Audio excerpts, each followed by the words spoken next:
Mon sujet est celui des fraudes dans les garderies privées subventionnées. Il s'agit d'un crime économique.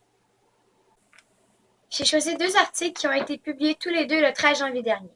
L'un provient du Journal de Montréal et a été écrit par Marie-Christine Noël, et l'autre provient de TVA Nouvelles et a été écrit par l'agence de presse QMI. Les deux articles sont très semblables.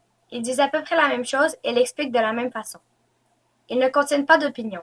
Ce sont des articles de nouvelles. Le 13 janvier dernier, suite à une enquête en cours depuis 2014, la police a découvert qu'une fraude de 15 millions de dollars aurait été commise concernant les garderies privées subventionnées. La Sûreté du Québec a arrêté les propriétaires de trois garderies de la rive-sud de Montréal, à Chambly, à Greenfield Park et à Saint-Hubert, ainsi qu'une quatrième garderie située à Beauport, dans la région de Québec. C'est le ministère de la Famille du Québec qui est en charge du système des garderies subventionnées. La loi sur les services de garde éducatifs prévoit qu'un titulaire d'un permis peut avoir un maximum de 300 places subventionnées et qu'il ne peut pas exploiter plus de 5 garderies. C'est ce qu'on appelle la règle des 5-300. En se servant de prête-noms, c'est-à-dire qu'ils utilisaient des noms d'autres personnes pour leur permis au lieu de leur vrai nom, 4 individus ont réussi à mettre la main sur 15 millions de dollars auxquels ils n'avaient pas droit. Une cinquième personne est encore recherchée par la police, mais il semble qu'elle ait fui le pays.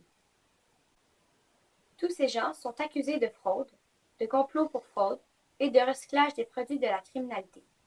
Ils pourraient bien se retrouver en prison. Les subventions accordées aux garderies représentent des dépenses annuelles de plus d'1 milliard de dollars. Le Québec est la seule province canadienne à offrir un tel programme à ses citoyens. Les deux mots avec lesquels j'ai eu le plus de difficultés sont agence de presse et recyclage des produits de la criminalité.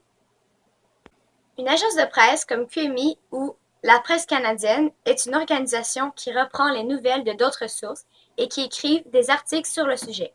Les différents médias payent pour pouvoir publier ces articles. Le recyclage des produits de la criminalité, c'est d'utiliser de l'argent qu'on a obtenu illégalement pour s'acheter quelque chose, comme une voiture ou une propriété. Je crois que les gens qui auraient commis la fraude mériteraient d'aller en prison parce que l'argent volé aurait pu servir à d'autres choses, comme subventionner des places en garderie pour les gens qui n'en ont pas, parce que c'est difficile à obtenir.